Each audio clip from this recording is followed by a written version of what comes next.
പല രീതിയിലുള്ള കുമ്മനമടികളെക്കുറിച്ച് നമ്മൾ കണ്ടിട്ടും കേട്ടിട്ടുണ്ട്. കഴിഞ്ഞ ദിവസം ശ്രീനിവാസൻ സാറിൻ്റെ മരണാനന്തര ചടങ്ങുകളിൽ കുമ്മനമടിച്ച ഒരു ഫ്രോഡ് സുനിൽ സാമിയെക്കുറിച്ച്, സുനിൽ ദാസിനെ കുറിച്ചാണ് ഈ ഒരു പർട്ടിക്കുലർ വീഡിയോ. പലരും ശ്രീനിവാസൻ സാറിൻ്റെ ലാസ്റ്റ് വിഷ്വൽസ്, അദ്ദേഹത്തിൻ്റെ മരണാനന്തര ചടങ്ങുകളുടെ വിഷ്വൽസിൽ ഈ ഒരു വ്യക്തിയെ നോട്ട് ചെയ്തിട്ടുണ്ടാവും. വെള്ളിയിട്ട് അവിടെ നിന്ന് ശ്ലോകങ്ങൾ ചൊല്ലുന്നു, ഭയങ്കരമായിട്ട് അവിടെ ആക്റ്റീവായിട്ട് മരണാനന്തര ചടങ്ങുകളിൽ സ്വയം നേതൃത്വം നൽകുന്നു. ഇവൻ ആരുടെ എന്നുള്ളൊരു തോട്ട് ഞാൻ ഈ ഡെയിലി ബേസിസിൽ ന്യൂസും കാര്യങ്ങളൊക്കെ വെച്ച് റിയാക്ട് ചെയ്യുന്ന, അല്ലെങ്കിൽ അതൊക്കെ റെഫറൻസ് എടുത്ത് വെച്ച് കാര്യങ്ങൾ സംസാരിക്കുന്ന ഒരാളായിട്ട് പോലും ഒരു സംശയം മാത്രമേ തോന്നുള്ളൂ ഇവൻ ആരാന്നുള്ളത്. പക്ഷേ ഇവൻ്റെ ബാക്ക്ഗ്രൗണ്ട് തപ്പിപ്പോനോ ഇവൻ്റെ മുഖം അത്ര ഫെമിലിയർ ആയിട്ട് എൻ്റെ മൈൻഡിലും വന്നില്ല. പക്ഷെ ഞാൻ അപ്പോഴും ചിന്തിച്ചത് എന്താ അറിയോ, ഈ പോലീസുകാരടക്കം ഇവൻ ഇപ്പോൾ ഫ്രോഡാന്നുള്ളത് പുറത്ത് ഒരുപാട് ഡിസ്കഷൻ നടന്ന് ഇപ്പോഴാണ് ഇവൻ ആരാണ്, ഈ സുനിൽ ദാസ് ആരാണ്, ഈ ഫ്രോഡ് സുനിൽ സ്വാമി ആരാന്നുള്ളതൊക്കെ മീഡിയയിൽ കുറച്ച് കൂടുതലായിട്ട് വരാൻ തുടങ്ങിയത്. മീഡിയക്കാരും പോട്ടെ, പോലീസുകാർക്കെങ്കിലും ഈ ഫ്രോഡിനെ അവിടെ കണ്ട സമയത്ത് അവിടെ നിന്ന് മാറ്റി നിർത്താൻ പറ്റിയില്ലേ എന്നുള്ളൊരു ചോദ്യം അവിടെ ബാക്കി കിടക്കുകയാണ്. എന്താണെങ്കിലും ശ്രീനിവാസൻ സാറിൻ്റെ അവസാനത്തെ ചടങ്ങുകൾ നടക്കുന്ന സമയത്ത് ഈ വെള്ളിയിട്ടവൻ അവിടെ ഉണ്ടായിരുന്നു.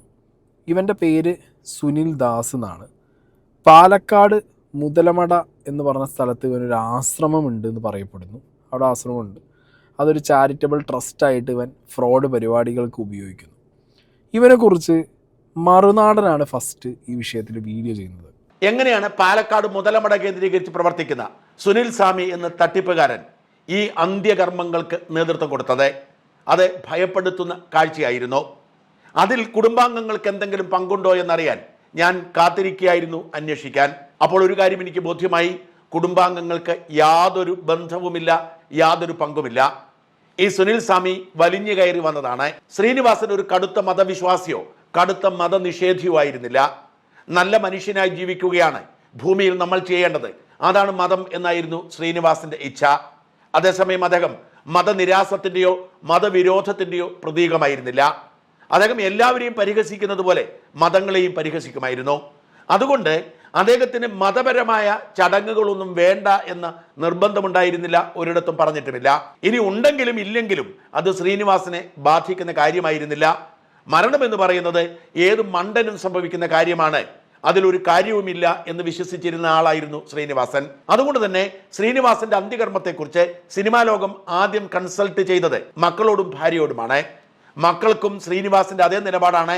അന്ത്യകർമ്മം ഉണ്ടെങ്കിലും ഇല്ലെങ്കിലും സാരമില്ല, പ്രിയപ്പെട്ട അച്ഛന് ഞങ്ങൾ വിട നൽകുന്നത് ഞങ്ങളുടെ ഹൃദയത്തിൽ നിന്നാണ്. എന്നാൽ ശ്രീനിവാസന്റെ ഭാര്യ വിമല പറഞ്ഞു മതപരമായ ചടങ്ങുകൾ വേണമെന്ന്. അതെല്ലാവരും സ്വീകരിച്ചു. മതപരമായ ചടങ്ങുകൾക്ക് വേണ്ട കാർമ്മികരെ കൊണ്ടുവരികയും ചെയ്തു. അതിനിടയിലാണ് പുടുന്നനെ ഈ സുനിൽ സ്വാമി ഇടിച്ചു കയറി അങ്ങോട്ട് വരുന്നത്. ആരുടെയും അനുമതിയോ ആരുടെയും ക്ഷണമോ ഇല്ലാതെ സുനിൽ സ്വാമി അന്ത്യകർമ്മങ്ങളുടെ ചുമതല ഏറ്റെടുത്തു. ഈ സമയത്ത് ചാനലുകൾ നിൽക്കുകയാണ്, വിശിഷ്ടാതിഥികൾ നിൽക്കുകയാണ്. നോ പറയാനോ ഇറക്കി വിടാനോ മക്കൾക്കോ കുടുംബാംഗങ്ങൾക്കോ കഴിയാത്ത സാഹചര്യമായി. അങ്ങനെ സുനിൽ സ്വാമി വിളിക്കാതെ വന്ന് ഈ ചടങ്ങിന്റെ ഉത്തരവാദിത്തം ഏറ്റെടുക്കുന്നു. വാസ്തവത്തിൽ ശ്രീനിവാസൻ ഇന്ന് വരെ ജീവിതത്തിൽ പുലർത്തിയിരുന്ന ആദർശങ്ങൾക്കെതിരായിരുന്നു സുനിൽ സ്വാമിയുടെ രംഗപ്രവേശവും കാർമ്മികത്വവും. ആരാണ് ഈ സുനിൽ സ്വാമി എന്ന് ഒരുമാതിരിപ്പെട്ട മനുഷ്യർക്കൊക്കെ അറിയാം. ഒരു സഹകരണ ബാങ്കിലെ ജീവനക്കാരനായിരുന്നു. അവിടെ നിന്ന് തിരിമറി നടത്തി സത്യസായി ബാബ പ്രസ്ഥാനത്തിന്റെ ഭാഗമാവുന്നു. അവിടെ നിന്നും തിരിമറി നടത്തി പുറത്താവുകയും സ്നേഹം ചാരിറ്റബിൾ ട്രസ്റ്റ് എന്ന പേരിൽ ഒരു ട്രസ്റ്റ് ഉണ്ടാക്കി സ്വയം ആൾ ദൈവവുമായി പ്രഖ്യാപിക്കുകയും ചെയ്തു. സായിപ്പുമാരെയും മദാമ്മമാരെയും ഒക്കെ കൊണ്ടുവന്ന് ശിഷ്യത്വം സ്വീകരിച്ച് അമൃതാനന്ദമായി ആവാനുള്ള ശ്രമത്തിലായിരുന്നു സുനിൽ സ്വാമി. എന്നാൽ അടിസ്ഥാനപരമായി തട്ടിപ്പ് ശീലമാക്കിയത് കൊണ്ട് തന്നെ അത്രയും വളരാൻ കഴിഞ്ഞില്ല. എന്നാൽ വാചകമടിക്കാൻ കഴിവുള്ളത് കൊണ്ടും ആത്മീയ തട്ടിപ്പിൽ പ്രാഗൽഭ്യമുള്ളത് കൊണ്ടും പല പ്രമുഖരുടെയും സ്വന്തക്കാരനായി മാറി. സുനിൽ സ്വാമിയുടെ വെബ്സൈറ്റുകൾ പരിശോധിച്ചാൽ കേന്ദ്ര ആഭ്യന്തരമന്ത്രി അമിത്ഷാ മുതൽ CPM മുൻ സംസ്ഥാന സെക്രട്ടറി ആയിരുന്ന കോടിയേരി ബാലകൃഷ്ണൻ വരെ ഏതെങ്കിലുമൊക്കെ ചടങ്ങിൽ പങ്കെടുത്തതായി നമുക്ക് കാണാം. തമിഴ്നാട് മുഖ്യമന്ത്രി സ്റ്റാലിൻ പോലും സുനിൽ സ്വാമിയുമായി ബന്ധപ്പെട്ട ചിത്രങ്ങളിലുണ്ട്. അതായത് ഈ സുനിൽ ഫ്രോഡ് സ്വാമി, എൻ്റെ പേര് നിങ്ങൾക്ക് എല്ലാവർക്കും അറിയില്ല. എൻ്റെ പേര് സായി കൃഷ്ണൻ എന്നാണ് എൻ്റെ അമ്മമ്മ എനിക്ക് പേരിട്ടുള്ളത്.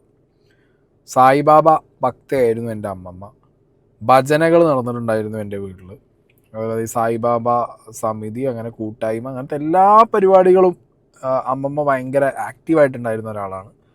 മലപ്പുറത്ത് സരളേച്ചി സായിബാബ ആ പേര് തന്നെ അങ്ങനെയാണ് സായിബാബ ഭക്ത എന്നുള്ള പേര് തന്നെയാണ് എൻ്റെ അമ്മമ്മേനെ ഭയങ്കരമായിട്ട് എല്ലാവരും അറിയപ്പെട്ടിരുന്നത്. അങ്ങനെ ഞങ്ങളെ വീട്ടിൽ ഈ സായിബാബേൻ്റെ ബർത്ത്ഡേൻ്റെ അന്ന് അഖണ്ഡ എന്താ പറയുക മറ്റേ കൊട്ടുംപാട്ടും പരിപാടികൾ, ഭജന പരിപാടികൾ, നിർത്താതെ 3-4 ദിവസം ഭജന, അങ്ങനെ ഭയങ്കര കൊടൂര വിശ്വാസത്തിന് അടിമയായിരുന്നു, സായിബാബ വിശ്വാസത്തിന് അടിമയായിരുന്നു എൻ്റെ അമ്മമ്മ. തിരൂര് വെച്ച് നടന്ന ഒരു സായിബാബ പ്രോഗ്രാമിൽ ഞാൻ ഈ വീഡിയോ ഒക്കെ കണ്ടു കഴിഞ്ഞപ്പോഴാണ് ഈ കാട്ട് കള്ളനെ ഞാനന്ന് അവിടെ കണ്ടിട്ടുണ്ട്. കുറേ മുമ്പാട്ടോ, ഞാൻ സ്കൂളിലൊക്കെ പഠിക്കുന്ന സമയമാണ്. If I am not wrong ഞാനൊരു +1 +2 ഒക്കെ ആ ടൈമിലാണ് ഞാൻ കണ്ടതെന്നാണ് എൻ്റെ ഒരു ഓർമ്മ, അല്ലെങ്കിൽ ഒരു 10ാം ക്ലാസ്, അതിനപ്പുറത്തേക്കില്ല. അപ്പം ഈ ടൈമിലൊക്കെ ഈ വ്യക്തി വരുമ്പോഴത്തേക്ക് എല്ലാവരും നീച്ച് നിൽക്കുന്നു. ഈ വ്യക്തിയെ അന്ന് എൻ്റെ ഓർമ്മയിൽ നിന്ന് ഞാൻ എടുത്ത കാര്യങ്ങൾ ഞാൻ പറഞ്ഞുതരാം.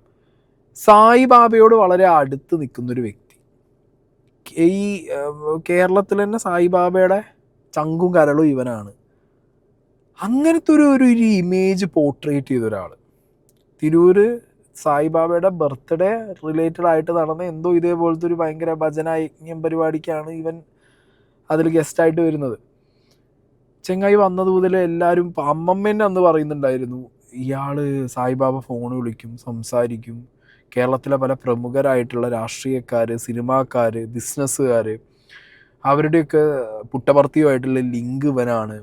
അങ്ങനെ കുറേ കാര്യങ്ങൾ. പിന്നെ അതുപോലെ നമ്മളെ നാട്ടിൽ തന്നെ പല വിഷയങ്ങളും ഈ ഹെൽത്ത് പരമായിട്ട് വരുന്ന സമയത്ത് പുട്ടപർത്തിയിലേക്ക് ഹോസ്പിറ്റലിലേക്ക് ഫോൺ വിളിച്ച് പറയാൻ, അതേപോലെ ഇവർക്ക് ചില ആളുകൾക്ക് ഇപ്പോൾ ചില ഡോക്ടർമാരൊക്കെ ഉണ്ടാവും സായിബാബ ഭക്തന്മാർ, അവർക്ക് അവിടെ പോയിട്ട് ഒരു ചാരിറ്റി പോലെ പുട്ടപർത്തി ഹോസ്പിറ്റലിൽ ജോലി ചെയ്യാനൊക്കെ ഇയാൾ റെഫർ ചെയ്യുക. അങ്ങനെ കുറേ ഫ്രോഡ് പരിപാടികൾ അന്ന് നമ്മൾ കുട്ടിയായതുകൊണ്ട് നമ്മൾ കേട്ടു, അല്ലെങ്കിൽ നമുക്കത് അങ്ങനെ ഇങ്ങനൊരു ലൈക്ക് തോന്നുവടേ, അങ്ങനത്തെ ഒരു appearance of kind of activity നടത്തുന്ന ഒരു വ്യക്തി.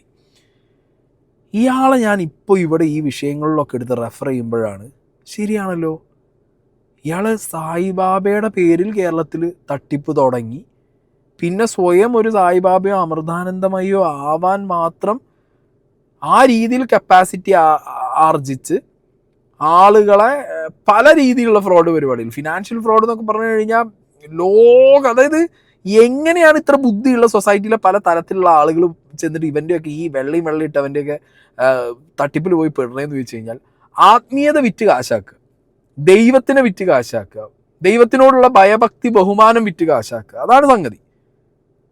300 കോടി 400 കോടി രൂപ RBI കിട്ടാണ്ടെന്ന് പറയുമ്പോഴത്തേക്ക് ഇവൻ അത് റിലീസ് ചെയ്യാൻ വേണ്ടിയിട്ട് ഒരു ഫണ്ട് ആവശ്യമുണ്ടെന്ന് പറയുമ്പോൾ 30 കോടിയും 3 കോടിയും കൊടുക്കുന്ന ആളുകൾ ഈ നാട്ടിലുണ്ട്. ഇവൻ ഏതെങ്കിലും ഒരു പ്രോഗ്രാം വെച്ചിട്ട് ആ പ്രോഗ്രാമിലൊരു വളരെ ഡെക്കറേറ്റഡ് ആയിട്ടുള്ള ഒരു വ്യക്തിയെ കൊണ്ടുവന്ന് 2 ഗിഫ്റ്റ് കൊടുക്കും, അല്ലെങ്കിൽ 2 അവാർഡ് കൊടുക്കും. അവാർഡ് കൊടുത്തതിന് ശേഷം വേറെ എന്തെങ്കിലും ഒരു സംഘടനേൻ്റെ പേര് പറഞ്ഞൊരു ചാരിറ്റി, ഈ കുഷ്ഠരോഗികൾ, അതുപോലെ എയ്ഡ്സ് പേഷ്യൻസ്, സൊസൈറ്റിയിൽ അധികം ആരും ഡീൽ ചെയ്യാത്ത ഗ്രൂപ്പ് ഓഫ് ആളുകളെ വെച്ച് അവരുടെ പേരിൽ തട്ടിപ്പ്.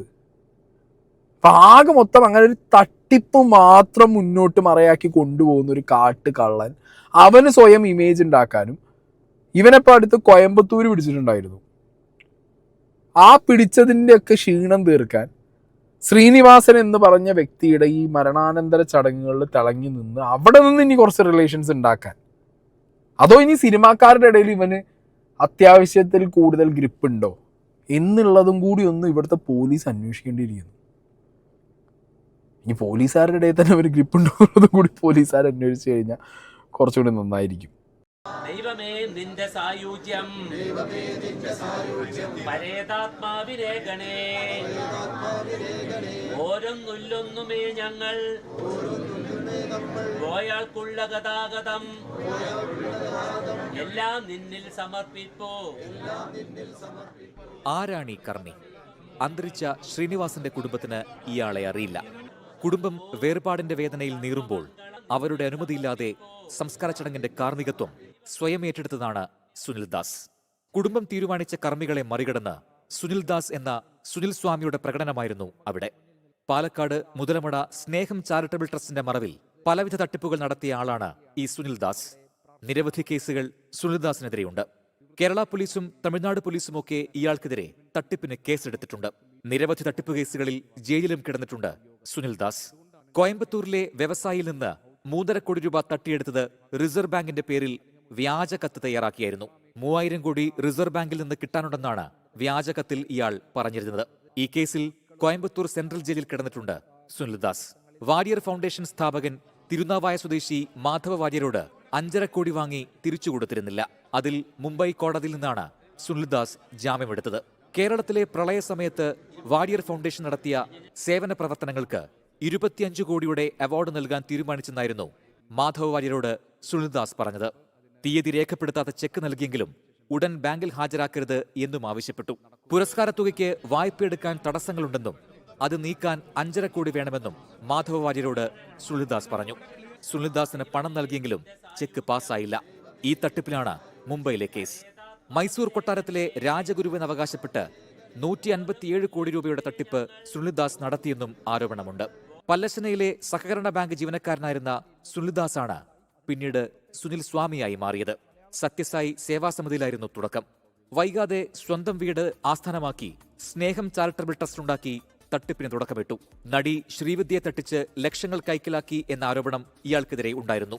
പ്രമുഖരെ മുതലമടയിലെത്തിച്ചാണ് സുനിൽദാസ് ആളുകളുടെ വിശ്വാസം മുതലെടുത്തത്. ഇത്തരം തട്ടിപ്പുകാർക്കെതിരെ നിലപാടെടുത്ത ശ്രീനിവാസന്റെ അന്ത്യകർമ്മങ്ങൾക്ക് അനുമതിയില്ലാതെ നേതൃത്വം നൽകിയതിൽ കുടുംബാംഗങ്ങൾ അസംതൃപ്തരാണ്. പ്രമുഖരുടെ സംസ്കാര ചടങ്ങുകൾ പോലും തട്ടിപ്പിന് മറയാക്കാൻ ഉപയോഗിക്കുന്ന ഇത്തരം അവതാരങ്ങൾക്കെതിരെ സമൂഹം ജാഗ്രത പുലർത്തേണ്ടിയിരിക്കുന്നു. എജാതി കുമ്മനാണെന്ന് ആലോചിച്ച് നോക്കുക. അതായത് ഇവൻ, ഞാൻ പറയല, ഇനിയൊരു പോലീസ് ഇൻവെസ്റ്റിഗേഷൻ അല്ലെങ്കിൽ ഒരു സീക്രട്ട് ഇൻവെസ്റ്റിഗേഷൻ ഇവനെതിരെ നടത്തി കഴിഞ്ഞു കഴിഞ്ഞാൽ സിനിമാ ഫീൽഡിലും രാഷ്ട്രീയക്കാരുടെ ഇടയിലൊക്കെ അല്ലെങ്കിൽ ബിസിനസ്സുകാരുടെ ഇടയിൽ എത്ര പേര് ഇവൻ്റെ തട്ടിപ്പിന് ഇരയായി എന്നുള്ളത് ശരിക്കും പുറത്തു വരും. ഇവൻ ഈ 150 കോടിയും ഈ കോടിയൊക്കെ നിങ്ങളൊന്ന് ആലോചിച്ച് നോക്കുക. കണക്കൊക്കെ എത്ര വലിയ കോടീൻ്റെ കണക്കാണ് പറഞ്ഞുകൊണ്ടിരിക്കുന്നത് എന്നുള്ളത്. റിസർവ് ബാങ്കിൽ നിന്ന് 300 കോടി കിട്ടേണ്ടെന്ന് പറയുമ്പോൾ ഇവർ 3 കോടി എടുത്ത് കൊടുക്കാനാൾ, 30 കോടി എടുത്ത് കൊടുക്കാനാൾ. എനിക്ക് എന്തെങ്കിലും അവാർഡ് ഉണ്ട്, 25 കോടി നിങ്ങൾക്ക് തരാം, നിങ്ങൾ എനിക്കൊരു 5 കോടി ഇതാന്ന് പറയുമ്പോൾ അവിടെ എടുത്ത് കൊടുക്കാൻ ആൾക്കാർ.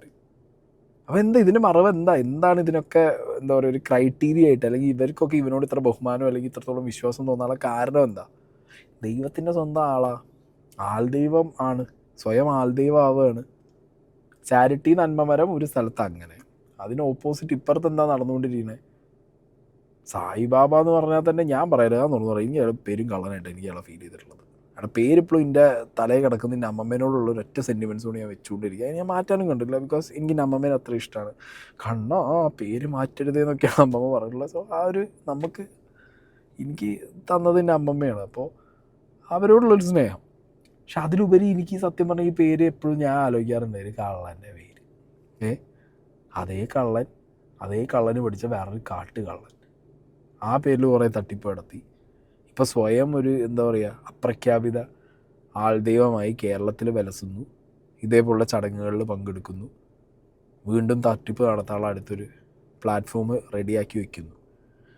ഇയാളുടെ ഒരു യൂട്യൂബ് ചാനലൊക്കെ ഉണ്ട്, ലോക കോമഡിയാണ്. കാരണം ഇവരൊക്കെ ഒരു തട്ടിപ്പിൻ്റെ പാറ്റേൺ ഭയങ്കര സിമിലറാണ്. ഞാൻ ഇയാളുടെ കുറച്ച് ഫോട്ടോസൊക്കെ അവിടെ വയ്ക്കാം കേട്ടോ. അതിനകത്ത് നമുക്ക് നരേന്ദ്രമോദിയെ കാണാം, അമൃതാനന്ദമയി, കടപ്പുറം സുധാമണി അവരെ കാണാം, സുരേഷ് ഗോപി, പിന്നെ ആരുടെയൊക്കെ ഫോട്ടോ ഇട്ടിട്ട് വെച്ചിട്ട് സായിബാബിനെയും വെച്ചൊരു ഫോട്ടോ കാണാം. അങ്ങനെ കുറേ സാധനങ്ങളുണ്ട്.